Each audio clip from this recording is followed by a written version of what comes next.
جو بچے کر رہے ہوتے ہیں نا گھر میں، وہ بڑوں کو دیکھ کے کر رہے ہوتے ہیں، بڑوں سے سیکھ رہے ہوتے ہیں، بڑے ان کے استاد ہوتے ہیں، وہ چاہے زبان سے کچھ نہ کہیں لیکن جو وہ کر رہے ہوتے ہیں وہ بچوں کی طرف منتقل ہو رہا ہوتا ہے۔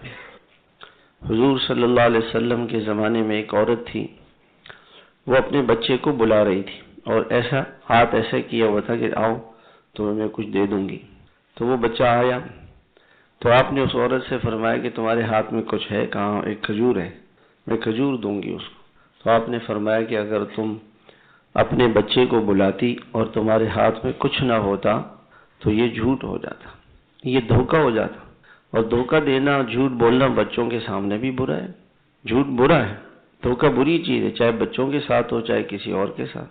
آپ کبھی بچوں کے ساتھ وعدہ کریں کہ کل آپ کو ہم فلاں جگہ تفریح کے لیے لے جائیں گے، فلاں چیز دلائیں گے، تو کل جب وہ وقت آئے گا آپ تو بھولے ہوئے ہوں گے، ان کو یاد ہوگا اور وہ آ کے کہیں گے آپ نے تو کل کہا تھا، پھر آپ بہانے کریں گے۔ تو وہ بچے جو ہے نا وہ سیکھ رہے ہوتے ہیں۔ ایک اسکول میں ایک بچہ تھا، استاد نے اس سے پوچھا کہ بھی تم نے سبق کیوں نہیں یاد کیا؟ تو اس نے جیب سے پیسے نکالے اور استاد کو دے دیے۔ استاد بڑا حیران ہوا کہ یہ آج عجیب بات ہوئی، میں نے بچے سے کہا کہ بھائی تم نے سبق کیوں یاد نہیں کیا، اس نے پیسے نکالے۔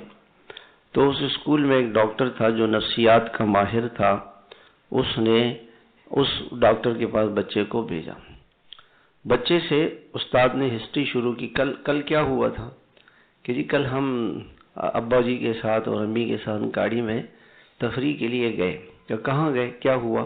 ان کا راستے میں پولیس نے گاڑی روکی، پھر کہ میرے ابا نے جیب سے پیسے نکال کے اس کو دیے تو اس نے گاڑی چھوڑ دی۔ تو وہ استاد سمجھ گیا، وہ ڈاکٹر صاحب سمجھ گئے، وہ آپ آ کے اس کے باپ کو بلایا، اس کو کہا کہ دیکھو آپ نے غلطی کی، حکومت کا قانون توڑا، پھر دوسری غلطی یہ کی کہ آپ نے بچے کے سامنے رشوت دی۔ تو بچے کے ذہن میں بیٹھ گیا کہ آدمی سے غلطی ہو جائے تو وہ رشوت دے دے، یہ آپ نے خود اس کو سکھایا۔